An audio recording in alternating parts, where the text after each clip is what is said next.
আসসালামু আলাইকুম ভাইরা, কি অবস্থা সবার? আশা করি তোমরা ভালো আছো। 26 তারিখে তোমাদের রাজশাহী ইউনিভার্সিটি ভর্তি পরীক্ষা, আর হাতে মাত্র 7 দিন বাকি আছে। তো গত পরশু একটা ভিডিও আপলোড করেছিলাম রাজশাহী ইউনিভার্সিটি নিয়ে। তো সেইখানে অনেকে রেসপন্স করেছো, হিউজ একটা রেসপন্স পাওয়া গেছে সেই ভিডিওতে।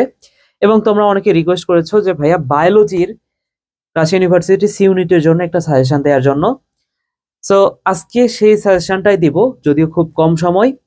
এই লাস্ট সময়ে যে টপিকগুলা অবশ্যই পড়তে হবে শর্ট সিলেবাস থেকে, এবং যেই টপিকগুলা থেকে এই বছর রাজশাহী ইউনিভার্সিটিতে প্রশ্ন হবে অবশ্যই, এই টপিকগুলা বিগত বছরের কোশ্চিনটা অ্যানালাইসিস করে বের করা হয়েছে। সো বিগত বছরের কোশ্চিনটা থেকে যে টাইপের প্রশ্ন হয়েছিল, এই বছরও সেই টাইপের প্রশ্নগুলাই হবে। তো আসো আমি সাজেশনটা তোমাদেরকে দিই। দেখো লেখাই আছে সবকিছু। তোমরা বোটানির জন্য যে কাজটা করবা, বোটানির জন্য যে টপিকগুলো পড়বা, শুধুমাত্র টপিকের নামগুলাই বলে দিব, যেহেতু এখন কম সময়ের মধ্যে অনেক কিছু করতে পারবা না। যতটুকু না করলেই না, শুধুমাত্র ততটুকুই বলা আছে বিগত বছরের কোশ্চিনের ভিত্তিতে।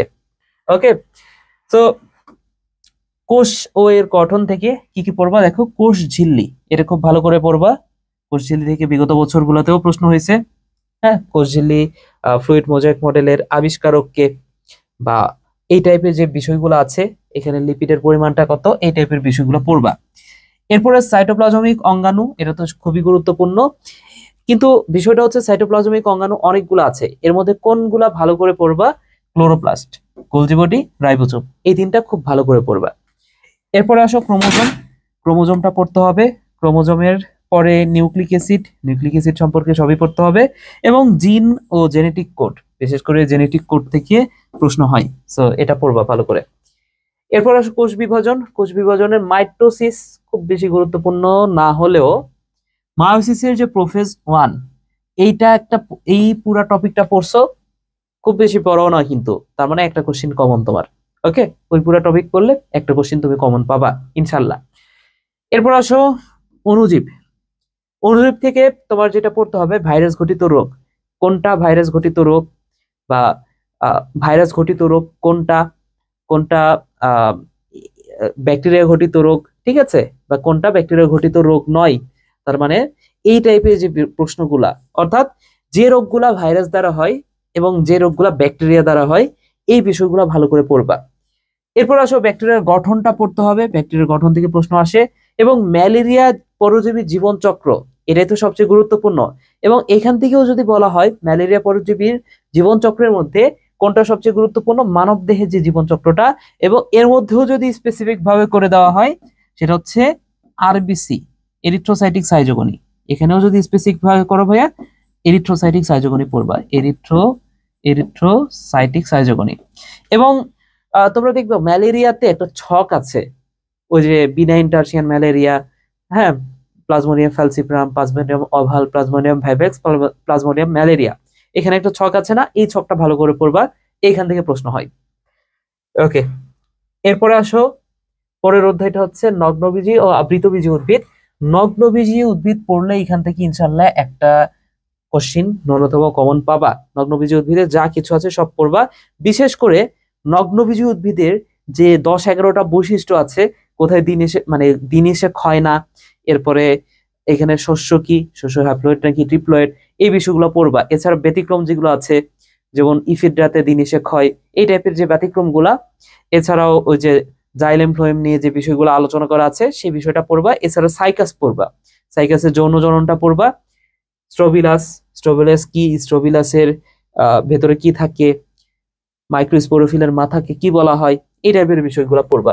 ওকে, এছাড়া আবৃতবীজী উদ্ভিদ থেকে অমরাবিন্যাস, এস্টিভেশন, এই দুটো গুরুত্বপূর্ণ টপিক পড়বা, এখান থেকেও কমন আসতে পারে। এরপর আসো উদ্ভিদ সারির তত্ত্ব। উদ্ভিদ সারির তত্ত্ব থেকে সবচেয়ে গুরুত্ব সহকারে যদি একটা জিনিস পড়ো, একটা টপিক পড়লে, একটাই হচ্ছে C3 আর C4 এর মধ্যে পার্থক্য, এখান থেকে বহুতবার প্রশ্ন আসছে।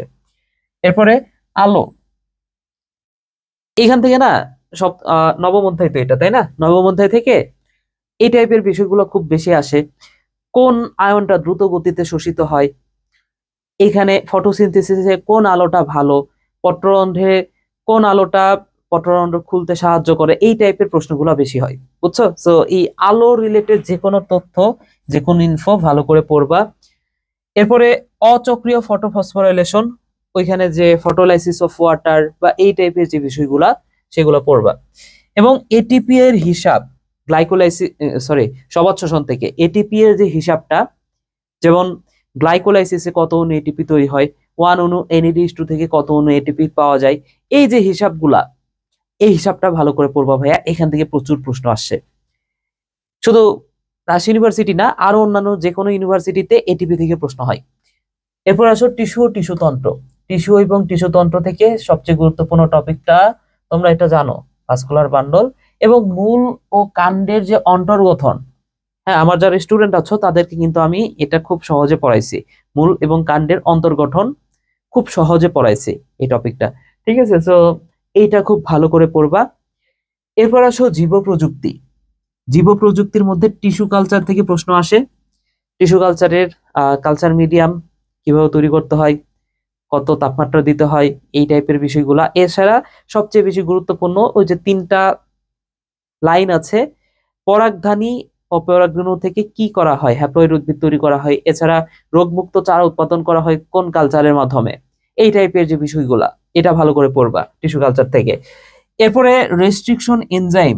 রেস্ট্রিকশন এনজাইম কয়েকটা এনজাইমের নাম আছে না, HPA 2, তারপরে MBO1, এই টাইপের যে কোনটা রেস্ট্রিকশন এনজাইম, কোনটা রেস্ট্রিকশন এনজাইম নয়, এই টাইপের প্রশ্ন করে। এরপরে রিকম্বিনেন্ট ডিএনএ, ইনসুলিন তৈরিতে কোন এনজাইমটা ব্যবহৃত হচ্ছে, জোড়া লাগাইতে কোন এনজাইম, কাটতে কোন এনজাইম, এই টাইপের বিষয়গুলো পড়বা। ওকে, সো রিকম্বিনেন্ট ডিএনএ থেকে এটা পড়বা, ওই টপিকটা। এরপরে প্রাণীর বিভিন্নতা ও শ্রেণীবিন্যাস থেকে, এখানে যে পর্বগুলো আছে না, পর্ব আর কয়টা আছে, 8টা পর্ব। 8টা পর্বের বৈশিষ্ট্য আশা করি সবাই জানো। তো 8টা পর্ব এবং করডাটা পর্বের যে বেশ কিছু মানে গুরুত্বপূর্ণ যে টপিকগুলো, যেমন মাস, হ্যাঁ ওই যে ক্যাস মানে হচ্ছে কন্ডিকটিজ, অ্যাক্টিনোপটেরিজ, সার্কোপটেরিজি, এই বিষয়গুলো ভালো করে পড়বা, ঠিক আছে? তো 9টা পর্ব, 9টা পর্বই ওভারঅল একটু রিভিশন দিবা, যে কোনো জায়গা থেকে প্রশ্ন হতে পারে এইখানে।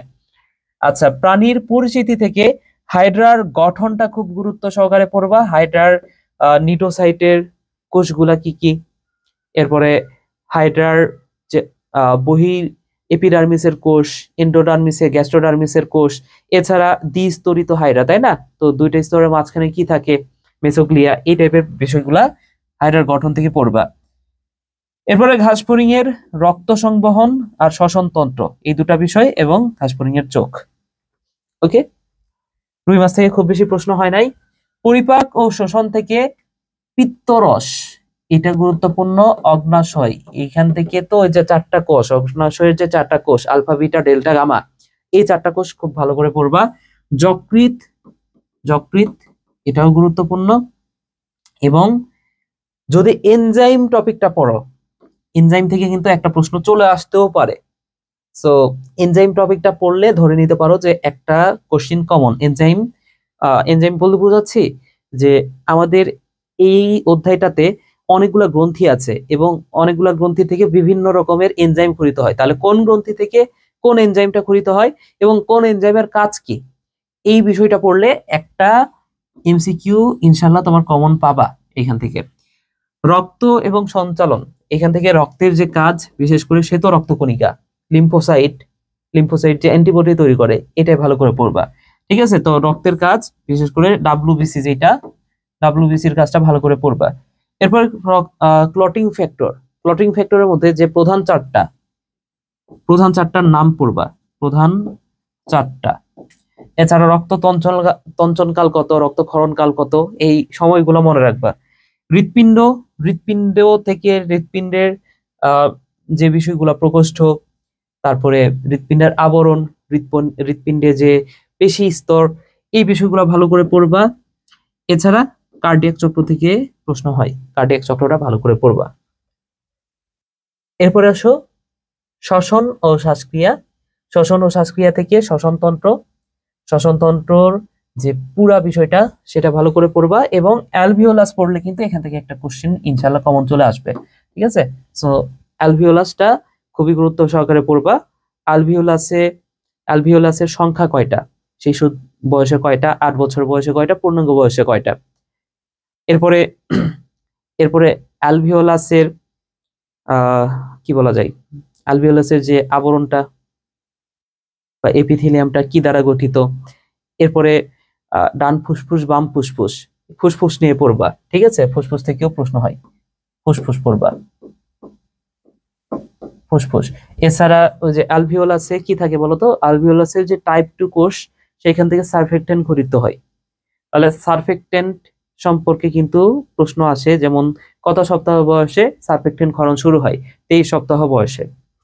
আচ্ছা, এরপরে চলন ও অঙ্গচালনা থেকে পড়বা কঙ্কালতন্ত্র। কঙ্কালতন্ত্রের একটা বেসিক ধারণা কিন্তু তোমার থাকতে হবে। সবগুলা কঙ্কালতন্ত্রের যদি নাম নাও জানো, সংখ্যাগুলা, যেমন আমাদের ঊর্ধ্বাঙ্গী মানে অক্ষীয় কঙ্কালে কয়টা হাড় আছে, উপাঙ্গীয় কঙ্কালে কয়টা হাড় আছে, হ্যাঁ, এছাড়া আমাদের কানের কর্ণাস্থি কোনগুলা, কর্ণাস্থির হাড় কয়টা, ঠিক আছে, এই টাইপের বিষয়গুলা। এছাড়া আমাদের মেরুদণ্ড, বিশেষ করে যে কশেরুকার যে হাড়গুলা, কশেরুকার হাড়টা এটা খুব ভালো করে পড়বা। কশেরুকা থেকে কিন্তু বেশ কয়েকবার প্রশ্ন হয়েছে। এরপরে তরুণাস্থি, তরুণাস্থি যে 4 ধরনের তরুণাস্থি আছে, এই 4 ধরনের তরুণাস্থিটা পড়বা। ওকে, তাহলে কঙ্কাল তন্ত্রটা খুব ভালো করে পড়লে এখান থেকে একটা কোশ্চিন কমন আসবে, কঙ্কাল তন্ত্রটাই পড়বা ভালো করে। এরপরে জিন তত্ত্ব ও বিবর্তন থেকে সকল ব্যতিক্রম, বিশেষ করে এপিস্টাসিস, কোন জিন বাধা দেয়, কোন জিন বাধা পায়, এই প্রশ্নটা 2-3 বার হয়েছে। এপিস্টাসিস থেকে 2-3 বার প্রশ্ন হয়েছে, বুঝছো। এছাড়া আরো যে ব্যতিক্রম গুলো আছে সেই ব্যতিক্রম গুলো পড়বা ভালো করে, ঠিক আছে। এরপরে sex link disorder, sex link disorder গুলোর নাম, যেমন হিমোফিলিয়া, রাতকানা, এরপরে মাসকিউলার ডিস্ট্রফি, এছাড়া মায়োপিয়া, টেস্টিকুলার ফেমিনাইজেশন, হাইপারট্রাইকোসিস, এই যে নামগুলা, এই নামগুলা ভালো করে পড়বা, ঠিক আছে ভাইয়া। এরপরে ABO blood group, ABO blood group থেকেও প্রশ্ন হয়েছে 2-3 বার, সো এবিও ব্লাড গ্রুপটা ভালো করে পড়বা। ওকে, তাহলে এই এই টপিকগুলা যদি ভালো করে পড়ো ভাইয়া, এই টপিকগুলা থেকে ইনশাআল্লাহ তুমি বায়োলজিতে 25টার মধ্যে বেশিরভাগ কোশ্চেনই কমন চলে আসবে। হ্যাঁ, এখন যদি শর্ট সিলেবাস ভাগ্য যদি খারাপ থাকে সেই ক্ষেত্রে ফুল সিলেবাস থেকে কোশ্চেন করতে পারে, কিন্তু ফুল সিলেবাসের কথা যেহেতু উল্লেখ করা নাই সার্কুলারে, তো আমার মনে হয় না যে ফুল সিলেবাস থেকে আসলে কোশ্চেনটা করবে, ঠিক আছে। এখন যদি করেই ফেলে তো সেটা সবার জন্যই হবে ভাইয়া, শুধু তোমার একার জন্য না। তো সেইটা নিয়ে তুমি টেনশন করে আর লাভ নাই। তোমার যদি এতদিন শর্ট সিলেবাস পড়াই থাকে, মানে ফুল সিলেবাস পড়া না থাকে, তুমি তো আর কিছু করতে পারবা না, তাই না। ঠিক আছে, তাহলে এই সাজেশনটা ফলো করো, সেই অনুযায়ী পড়ালেখা করো, ইনশাল্লাহ তুমি এখান থেকে কমন পাবা। সবাই ভালো থাকো ভাইয়েরা, সুস্থ থাকো, টাটা।